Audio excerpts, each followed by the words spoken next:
అన్న నమస్తే అన్న, ఏం పేరు అన్న మీ పేరు? నా పేరు సంగమేశ్వర్ అన్న, ఆటో డ్రైవర్. అన్న ఆటో డ్రైవర్లని అడగాలంటే బాధ అనిపిస్తుంది. ఎందుకంటే చాలామంది ఏంటంటే ఈ ఫ్రీ బస్ పెట్టిన కాడి నుంచి బతుకు భారం అయిపోయిందని బాధపడుతున్నారు. సో నేను ఇప్పుడు మీ దగ్గరికి ఎందుకు వచ్చానంటే సర్వే చేస్తున్నామన్న. మరి జిహెచ్ఎంసీ ఎన్నికలు రాబోతున్నాయి, డివిజన్లు పెరిగినాయి, కార్పొరేటర్లు పెరుగుతున్నారు. సో మరి ఈసారి మీ అమూల్యమైన ఓటుని ఏ విధంగా ఉపయోగించుకోవాలనుకుంటున్నారు? ఎందుకంటే ఆల్రెడీ కాంగ్రెస్ పార్టీ ఇక్కడ అధికారంలో ఉంది, బీజేపీ ట్రై చేస్తూ ఉంది గట్టిగా ఒకసారి అధికారం కోసం. ఆల్రెడీ బీఆర్ఎస్ 10 ఏళ్ళు అధికారంలో ఉండి మొన్ననే ఓడిపోయి ఇప్పుడు కాంగ్రెస్ అధికారంలోకి వచ్చింది. మరి ఈసారి మేయర్ పీఠం ఎవరు దక్కించుకుంటారు? ఎందుకంటే మరి 3 పార్టీలు గట్టిగా ఉన్నాయి. అదేవిధంగా కవిత కూడా పార్టీ పెట్టుకున్నారు ఆవిడ. అదేవిధంగా పవన్ కళ్యాణ్ కూడా ఆయన కూడా ట్రై చేస్తుంది. ఎట్లా ఉండబోతుంది? అవన్నీ ఏ పార్టీ ఎవడు కవిత పెట్టినా పవన్ కళ్యాణ్ పెట్టినా ఏం రాదన్న. వాడు ఇంతకుముందు షర్మిలామ్మ ఇక్కడ పెట్టి ఏమైపోయింది? ఎక్కడ పోయేది అక్కడ పోయింది. పవన్ కళ్యాణ్ ఎక్కడో అక్కడ అభివృద్ధి లేదు, ఇక్కడ ఏం చేస్తాడు? అక్కడ చేసుకోవచ్చు కదా, ఉమ్మడి ఉంది కదా అక్కడ. ఉమ్మడి చేసుకుని అక్కడ లేని వీడేం ఆడనే బీకకపోతే వీడేం బీక్తాడు? ఇప్పుడు కేసీఆర్ చేసిన ప్రభుత్వంలో 10 సంవత్సరాలు చేసిండు. ఇప్పటి వరకు ఆయన చేసిన రోడ్లే ఉన్నాయి, ఆయన చేసిన రోడ్లే ఉన్నాయి, ఆయన చేసిన అన్ని చేసింది ఆయన్ని. ఇది చేసిన ప్రభుత్వం 3 సంవత్సరాలు అయింది. కనీసం పడ్డ గుంత కూడా ముయ్యలేకపోతారు. ఇప్పుడు బల్కంపేట రోడ్ ఉంది, పచ్చనగర్, పొద్దున చూస్తే 1 అవర్ నరకం. నరకం కాదు, దాని ఫ్లైఓవర్ మీద కనీసం మంచి రోడ్ వేసింది అనుకో, వెళ్ళే వెహికల్ కరెక్ట్ వెళ్తాయి. ఆడగుంతలు ఉన్నాయి. వచ్చే రాజకీయ నాయకుడు వస్తా ఉన్నాడు, పోయే రాజకీయ నాయుడు పోతా ఉన్నాడు. నేను బీక్తా నువ్వు బీక్తా అన్నాడు. ఎవడు బీకింది ఏం లేదు, వాళ్ళు నింపుకోవడమే తప్ప. ఏమంటే కేసీఆర్ రేవంత్ రెడ్డి మైక్ మీదకి వచ్చిందంటే వాడేం బీకిండు, కేసీఆర్ ఏం బీకిండు, కేటీఆర్ ఏం బీకిండు, హరీష్ రావు ఏం బీకిండు. ఆ తిట్టడమే తప్ప చేసేది ఏం లేదు. ఆ గొడవనే 3 ఏళ్ళు అయింది. ఆ గొడవ 3 సంవత్సరాలు కాదు.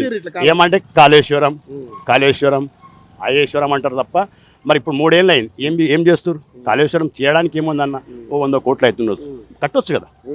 కడితే అది ఓపెన్ చేస్తే కింద గ్రామాలు పోతాయి, రైతులు పంటలు రావు. 40 గ్రామాలు పోతాయి. ఎత్తిపోయబడి ఎందుకు పోతాయి? ఇప్పుడు ఇంజనీర్లు ఉన్నారు, కట్టిపోయచ్చు కదా. 3 సంవత్సరాలు అయింది, అది కట్టడమే లేదు. ఏమంటే కాళేశ్వరం కుంభేశ్వరం అయిపోయింది, కాళేశ్వరం ఏటీఎం అదే అనుడే తప్ప చేసుడు లేదు. మరి ఆయన చేసిన రోడ్లే, ఆయన చేసిన 10 ఏళ్ళు అభివృద్ధి. ఇక్కడ ఏం చేసిందంటే పబ్లిక్ హైదరాబాద్లో ఒక్క మేజర్ పోలేదన్న, పల్లెల్లో పోయింది. 4,000కు 6,000 చేస్తా, 6,000కు 3,000 చేస్తా, కరెంటు 200 యూనిట్లు ఇస్తా, మీకు ఏం కళ్యాణ లక్ష్మి ఇస్తా. ఏం లేదు, కళ్యాణ 6 గ్యారెంటీ అన్నాడు. ఒకటే గ్యారెంటీ వచ్చింది. ఏం గ్యారెంటీ ఇచ్చిండు? Free bus. ఆ ఫ్రీ బస్ ఇచ్చి ఆటోలకు సంకనాక పెట్టిండు. ఏం చేసిండు? అందులో కొన్ని బస్సులు తీసేసిండు. కరెంట్ బిట్లో పల్లెల్లో వస్తుంది అన్న. 2 ఉంటారు, భార్యాభర్తలు, ముసలి అంతా హైదరాబాద్నే కదా బతకనికి వచ్చింది. తల్లిదండ్రులు ఉంటారు, వాళ్ళు పొద్దున శని పోతే పొద్దునకి వస్తారు. అది 200 కాదు, 100 కాలేదు. ఆడ 100 కాలది. మనకి ఏముంటుంది? ఒక బల్బు, ఒక బుగ్గ ఉంటుంది, ఓ చిన్న ప్యాన్ ఉంటుంది. అది ప్యాన్ కూడా వేసుకోడు. అది అంత 200 కాలితే ఆయన తనకు రాదని చెప్పి అది కూడా వేసుకోడు. అట్లా పల్లెల్లో ప్రతి ఒక్కరికి వస్తుంది. సిటీలు ఎవరికి వస్తుంది? ఏమి 15 లక్షల అది చెప్పడమే అన్న. 15 లక్షల రేషన్ కార్డు అంటారు, 2 లక్షల ఉద్యోగాలు అంటాడు. ఎవరికి ఇచ్చిండు? ఎవరిని చేసి చెప్పు. సన్న బియ్యం అంటారు. మా ఇంటి కూడా 7 కుక్కలు ఉన్నాయి. అది ఉండి పెడితే ఆ కుక్కలు తినకొచ్చింది. ఆ అన్నం అది తింటలేవు. వాస్తవానికి ఇప్పటి కూడా పెడతా ఉండి కుక్కలు కూడా తింటలేవు. వాళ్ళని నమ్మబడొచ్చు, సినిమాని చూస్తావి. ఆ సన్న బియ్యం ఏం బియ్యం అవి కోళ్ళు కూడా ఒక్కొక్క వచ్చినాయి, పురుగులు అయిపోయి. పురుగులు అవేంటి సన్న బియ్యం అంట. ఏం సన్న బియ్యం? ఆ ఉన్న బియ్యాన్ని పాలిష్ చేసి మళ్ళీ ఇస్తున్నాడు. అవి ఇస్తే కుక్కలు కూడా తినలేవు అన్నం. మా ఇంటి కూడా 7 కుక్కలు ఉన్నాయి, ఇప్పటికి ఉంటాయి. రోజు నొల్లి అవి. మరి ఇప్పుడు 200 యూనిట్ల కరెంటు ఇక్కడ ఎవరికి రాదు. 500 సబ్సిడీ గ్యాస్ 500 సబ్సిడీ ఎవరికి వచ్చి చూపి నాకు ప్రూఫ్. నేను ఇప్పుడు 3 సార్లు పోయినా. ఇందిరా మిల్లు అని కేసీఆర్ గట్టినే ఉన్నాయి.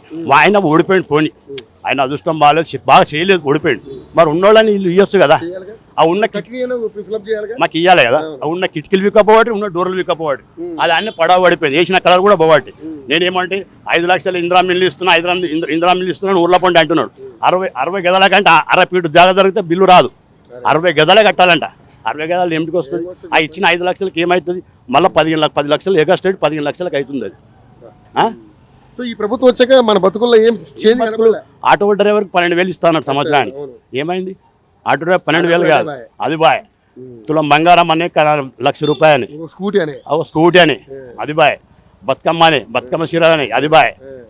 రైతు భరోసా అని, అది బాయ్. ఇప్పుడు రైతు బంధు ఏమన్నాడు? 15,000 అన్నాడు. వచ్చే 12,000 చక్కగా లేదు. ఎంత ఉంటే అంత మాపన్నాడు. 2 లక్షల రూపు ఉంటే మాపన్నాడు. అది ఎంత ఉంటే అంత మాపన్నాడు. రుణమాఫీ అయితే జరిగింది. 2 లక్షల రుణమాఫీ అంటే 2 లక్షల లోపు ఉన్న మాపన్నాడు. 2 లక్షలు దాటితే లేదన్నాడు. తర్వాత ఏమన్నాడు, పొండిరెడ్డి శ్రీనివాసరెడ్డి ఏమన్నాడు, పెరిగిన మిత్తి కట్టండి మళ్ళీ మాఫీ చేస్తామన్నాడు. మా ఎరిగినా కొడుకులు కదా రైతులు.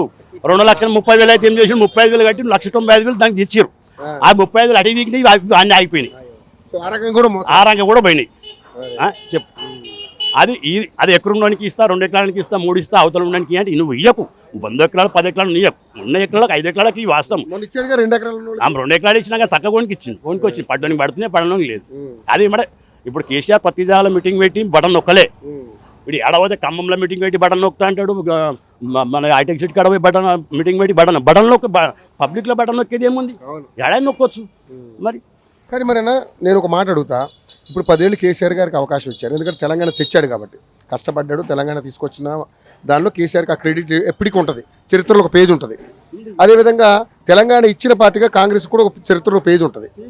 మరి తెలంగాణ రావడం కోసం వాళ్ళు కూడా సహాయం చేశారు కాబట్టి బీజేపీకి ఏమైనా అవకాశం ఉంటుంది? అవకాశం అంత లేదన్న. బీజేపీ మన తెలంగాణ గడ్డ మీద అంతా ఏం లేదు. ఎందుకంటే ఆల్రెడీ 8 మంది ఎంపీలు 8 మంది ఎమ్మెల్యేలు ఏమంది ఉన్నా వాళ్ళు కూడా కొంచెము దొంగ మాటలు చెప్పి వీళ్ళెంత దొంగ మాటలు చెప్పి మోసం చేశారు కేసీఆర్కు.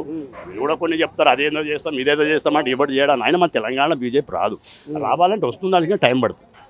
ఇంత తొందర రాదు. జిహెచ్ఎంసీలో మరి లాస్ట్ టైం 48 సీట్లు వచ్చినాయి, మరి ఈసారి అట్లా రాదు. ఇప్పుడు మొన్న ఏమో బండి సంజయ్ కొడుకు ఏదో చేసి ఆయన బ్యాడ్ లక్ వచ్చింది ఆయనకి. ఎందుకంటే ఆయన ఉండే మంచి పేరుండే, ఆడేదో చేసిందని అది 48 కూడా బండి సంజయ్ వచ్చినాయి. ఆ తర్వాత కూడా ఆయన అదే పాదయాత్ర చేసి ఉంటే ఆయన అప్పుడు బీజేపీ ఇంకా కొట్టుకొచ్చేది. ఆయన ఎక్కడో చేసి గ్లామింగ్ చేసి ఎక్కడో కొండపోయి ఎత్తేసారు. అది ఎక్కడో వరకు ఉన్నాయి ఊడిపోయింది, తక్కువ కింద పడేసి అది ఎక్కడో వెళ్ళిపోయింది. అది ఉన్న బీజేపీ ఆడికి ఆగిపోయింది. ఈ మధ్య కాలంలో ఆయన కొడుకు ఏం చేసిండు ఏం తెలియదు, దేవుని తెలుసు. కాకపోతే ఆయన లోపల వేస్తాము, బెల్ చేయండి, అది చేయండి, ఇది చేయండి అన్నాడు. మళ్ళీ బెల్ మీద బయటకు వచ్చింది. అలా కొంచెం బ్యాడ్ వచ్చింది. పబ్లిక్ తెలియదా? ఇప్పుడు ఆటో నడిపే నువ్వే ఇంత మాట్లాడుతుంటే, ఇంత తెలుసుకుంటే ఇక సోషల్ మీడియాలో ఎంతమంది అనుకుంటారు, ఫోన్లలో వస్తుంది కదా. మరి దానిలో కొంచెం బ్యాడ్ వచ్చింది. మరి నచ్చినప్పుడు దానికి నేనేమన్నానంటే, దేశంలో 21 రాష్ట్రంలో బీజేపీ అధికారంలో ఉందన్న. మరి కొన్ని సంస్కరణలు అయితే చేశారు. అదేవిధంగా ఇప్పుడు 33% మహిళలు కూడా రిజర్వేషన్ కల్పిస్తా ఉన్నారు. సో వాళ్ళు కూడా మహిళా కార్పొరేటర్లుగా కూడా వాళ్ళు కూడా వాళ్ళ సత్తా చూపించుకునే అవకాశం ఉంది ఇప్పుడు.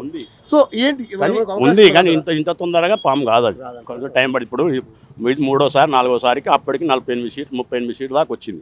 ఇంకో 2-3 సార్లు పోవాలి. మరి ఫైనల్ ఏమనుకుంటారు, ఏదేస్తే బాగుంటుంది? ఇప్పుడైతే మళ్ళీ కేసీఆర్ వస్తుంది. చేసిన అభివృద్ధి ఏం లేదు. సిటీలో మేయర్ కూడా బీఆర్ఎస్. ఎందుకంటే చేసిన అభివృద్ధి ఏం లేదు. చేసిన అభివృద్ధి వాళ్ళదే ఉన్నది. ఇప్పుడు ఏంటంటే కేసీఆర్ చెప్పినట్టు కట్టిన ఇల్లు పెట్టిన పొయ్యే ఉన్నది, అక్కడ చేసింది ఏం లేదు. మరి అన్ని రెడీ ఉన్నాయి. పోయినమ్మా, భోజనం చేసినామా, వచ్చినాం, అంతే. పొయ్య రెడీగా ఉంది, కట్టెలు రెడీగా ఉన్నాయి, వండుకొని తినడమే. ఆ వండుకొని తినడానికి కూడా లేదు, వాళ్ళ తింటున్న పబ్లిక్ ఏం పెట్టదు లేదు. మరి పెట్టదు. 12,000 ఇస్తానని దోకా పెట్టి రాదు. మరి ఏమి ఇస్తుంది చెప్పండి. సో మరి ఇంకోటి, ఇప్పుడు దొంగ ఓట్లు తీసే కార్యక్రమం వచ్చిందని ఎస్ఐఆర్ చేయాలి. ఒక్కొక్కరికి ఇక్కడ ఉంది ఓటు, ఊర్లలో ఉంది. ఊర్లలో ఇప్పుడు నాదే చెప్తున్నా, నాది ఇక్కడ ఉంది, ఊర్లో ఉంది. సర్పంచ్ వస్తే ఆడేస్తా, ఎమ్మెల్యే వస్తే ఇడేస్తా. అవి చెప్తున్నా. అక్కడ అంత దొంగలు, అక్కడ ఉన్నవాడు దొంగలు. అక్కడ రాసుకుంటే ఉండండి, అక్కడ రాసుకుంటే ఇక్కడ రాసుకుంటే ఏమైంది అని ఆడేస్తూ ఇక్కడ ఉన్నాయి. నేను సంగారెడ్డి నియోజకవర్గంలో ఒక ఆమెకు 28 ఓట్లు ఉన్నాయి. 28 ఓట్లు ఒక మనిషి మీద. 28 ఓట్లు ఒక మనిషి మీద 28 ఓట్లు టీవీలో మీడియాలో ఇంత పాము చూపించారు. మరి ఏంది 28 ఓట్లు దుర్వినియోగం. బుర్కలు వేసుకోవాలి, వేయాలి బుర్క. ఇప్పుడు అది కూడా ముఖం తీసి బుర్క కనబడదు, అడిగే ధైర్యం లేదు, బుర్క తీయడం లేదు కదా. మరి ఏమని ఇప్పుడు ఎస్ఐఆర్ మంచిది అంటారు. ఎస్ఐఆర్ మంచిదే. వల్ల దొంగోట్లన్నీ పోతాయి. దొంగోట్లు పోతే ఎక్కడెక్కడికి. ఇప్పుడు బీహార్ రాష్ట్రము, ఒరిస్సా, బీహార్, కలకత్తా, బెంగాల్ వచ్చారు. వాళ్ళకి ఇప్పుడు మనకి ఇక్కడ మన హక్కు కావాలంటే ఓటర్ రైట్ అడుగుతారు. అది ఎక్కడో సంపాదించుకుంటారు, వీళ్ళు పైసలు పెట్టి సంపాదించుకుంటారు. దానికి ఓటర్ రైట్ కూడా బండ్లు కొంటారు, కార్లు కొంటారు, ఇల్లు కొంటారు. అది ఇప్పుడు దొరికేస్తుంది, అన్ని వచ్చేస్తుంది. అన్ని వచ్చింది కాబట్టి అది పోయింది అనుకో. నెక్స్ట్ టైం ఇప్పుడు ఈ సేవ పోతాం, మీకు ఓటర్ రైట్ అంటే అప్పుడు ఉండదు. మనకు అభివృద్ధి ఏమన్నా కాదు, అది ఉండాలి. ఇప్పుడు అంతా ఇది ఎట్లా అయిపోయింది అంటే ఇది ఒక పెద్ద సముద్రం అయిపోయింది. అలాగే మన ఎన్ని దేశాలు ఉన్నాయి, అన్ని దేశాలు ఇక్కడ ఉన్నారు. వాస్తవం, ఎన్ని దేశాలు ఉన్నారు, అన్ని దేశాలు ఉన్నారు. అంత ఆమ్దాని ఉంది. దేశాల సంగతి పక్కన పెడితే అన్ని రాష్ట్రాల్లో హైదరాబాద్ ఇక్కడ ఉన్నారు. అంత ఆమ్దాని కూడా ఉంది. అభివృద్ధి లేదు. మరి ఈ ప్రభుత్వం వచ్చే అభివృద్ధి పెద్దగా ఏం లేదు, ఏం పెద్దగా ఏం లేదు, ఏ అభివృద్ధి లేదు. కాళేశ్వరము, కేటీఆర్, కేసీఆర్, కవిత, షర్మిలమ్మ, ఇవే car race case, car race case, అడిగి కావడు అంతే కదా. ఏమంటే 100 ఫీట్ల బొంద కొడతా, మెగులు వేసుకుంటా, బొంద పెడతా, ఇవే మేడ పేగులు తీసి మెడలు వేసుకుంటా, నేను తలకాయ మీద ఎత్తి కాలు పెట్టి వచ్చిన, అది పెట్టి వచ్చిన. ఏం దొంగ ఆమెలు ఇచ్చి అన్ని దొంగలు చేసి ఏం ఆమెలు ఇచ్చిన పని చేయాలి. ఇప్పుడు నీకు పబ్లిక్ ఓటేసినామన్నా, అందరికీ అభివృద్ధి లేదని ఆయన చేసింది ఏమో నీకు ఓటేసి గెలిపించిన. కేసీఆర్ కూడా అవినీతి చేసే ఉద్దేశంతోనే జనం ఓడగట్టారు. అది ఎప్పుడు అనుకోవద్దు. అది ఎప్పుడు అంటే పబ్లిక్ ఒక్కటి కూడా గొర్రె ఉంది, ఎప్పుడు ఒక గొర్రె ముందు పోతే అన్ని గొర్రెలు అటే పోతాయి. ఒక్క గొర్రె ముందు పోయింది అనుకో, అవి నేల మొక్క మీద అన్ని పోతాయి, ఆ మంద పోతాయి అంతే, గొర్రె మంద. పబ్లిక్ ఏముంది, ఇప్పుడు కేసీఆర్ 10 ఏళ్ళు ఒంటికి చేయలే, 10 ఏళ్ళు ఒంటికి చేయలే. ఇప్పుడు ఆడ ఉప్పి మధ్యప్రదేశ్లో యోగిత్యనాథ్ ఉన్నాడు సార్, ఆయన యోగి ఆదిత్యనాథ్, ఆయన 10 ఏళ్ళు ఒట్టిగా చేయలే, ఆయన ఒట్టిగా చేయలే. లాక్డౌన్లో కేసీఆర్ ఎంత డబ్బు వచ్చింది, ఎంత ఇచ్చిండు అది అందరూ తెలుసు. ఆయన 1500 కూడా వేసాడు, వచ్చే వాళ్ళకి వచ్చినాయి, ఆగలేదు. ఇక వరద వచ్చినప్పుడు మాత్రం 10,000 కొంతమందికి రాలేదు, కానీ అది రాలేదంటే ఏంది, వచ్చినాయి. ఎట్లా వచ్చినాయి? 20% ఎట్లా వచ్చినాయి? నవజీవనాల ఇల్లు మునిగిపోతే బాలనగర్లో పైసలు వచ్చినాయి.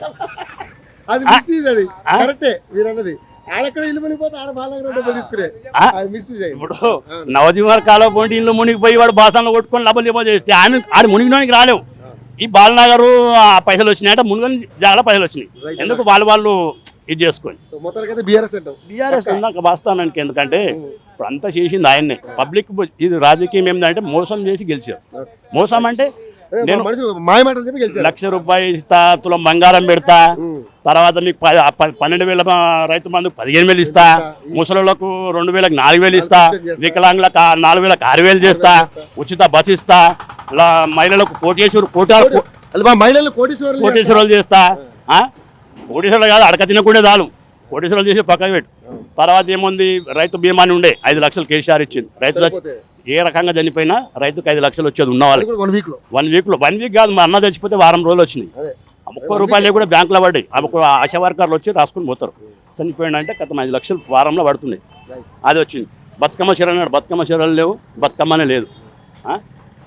మీ ఆవేదన నాకు అర్థమైంది. సో మొత్తానికైతే సార్ బీఆర్ఎస్ అంటారు. బీఆర్ఎస్ వస్తుంది సార్, ఎందుకంటే పబ్లిక్ తెలిసిపోయింది. ఇప్పుడు వాని చెప్పు చూసుకుని వాళ్ళే కొట్టుకున్నారు. పబ్లిక్ ఏంటంటే అరే అటు చేసిన మోసానికి మనం వేసిన దానికి కేసీఆరే బాగుండే, నీ అమ్మ ఇంటికి పెద్ద కొడుకులాగా, అలాంటిది ఇది ఇస్తా ఏమి ఇవ్వకపోయే, ఉన్నదానికి వాళ్ళు ఏమంటే వాళ్ళ గొడవలు వాళ్ళకే సరిపోయింది, కానీ మనకి ఇచ్చేది ఏం లేదు. అనవసరంగా ఓట్లేసి గెలిపించినామని జనాలు. హైదరాబాద్లో 38 ఓట్లు, 39 సీట్లు, 39 సీట్లు కేసీఆర్కి వచ్చినాయి. పల్లెల్లో పోయినాయి. పల్లెలు ఏంటంటే అంతే, అరే 4,000కి 6,000 ఇస్తా అంటారా బాయ్, వానికి వేద్దాం చేశారు. అట్లా చేసి మోసం చేసి గెలిచారు. మరి ఇంకా దాని తర్వాత వాళ్ళ ఎలా రాత ఉంటే అలా అవుతుంది. మొత్తానికైతే జిహెచ్ఎంసీలో బీఆర్ జెండా ఎగురుతుంది. ఎట్లనే ఎగురుతుంది అన్న, పబ్లిక్ వాళ్ళ చెప్పుదని వాళ్ళే కొట్టుకో. ఇప్పుడు చర్మిలమ్మలాగా ఆంధ్రలోకి తెచ్చి పెట్టింది, ఉన్న కొడుకులు అంతా రాజకీయంలో అన్ని తినిపారు. అనవసరం తెలంగాణ అని చెప్పి మళ్ళీ అక్కడే పోయింది. ఇప్పుడు కవిత కూడా నేనేదో పార్టీ పెడతాను, పార్టీ ఏం పెట్టింది, మళ్ళీ టీఆర్ఎస్, అది ఏమైనా టీఆర్ఎస్ పెట్టింది. ఆ పార్టీ మళ్ళీ అదే పెట్టింది. బీఆర్ఎస్ పెడితే టీఆర్ఎస్ పెట్టింది. ఐడెంటిటీ లేకుండా సొంతగా ఎదగలేదు. ఆమె పెట్టిన ఆమె చేస్తుంది, మళ్ళీ మీలాంటి డబ్బులు తింటారు, మళ్ళీ ఆమె బ్యాగులు ఆమెనే ఉంటుంది. షర్మిల పరిస్థితి 100%. ఆమె గెలుస్తుంది చెప్పు. అయ్య తండ్రిని కొడుకు అన్న తమ్ముని మించి గెలవదు కదా. బాగున్నాడు, వాళ్ళ అన్నయ్యతోడు ఏమైతాడు, ఆయన ఉన్నాడు, అంత పెద్ద బావ, వాళ్ళంతా లీడర్షిప్ ఆయన గెలుస్తుంది. పబ్లిక్ తిరుగుతారు, 50 మంది తిరుగుతారు, 50,000 తెంగిపోతారు అంతే. మరి థ్యాంక్ యూ అన్న.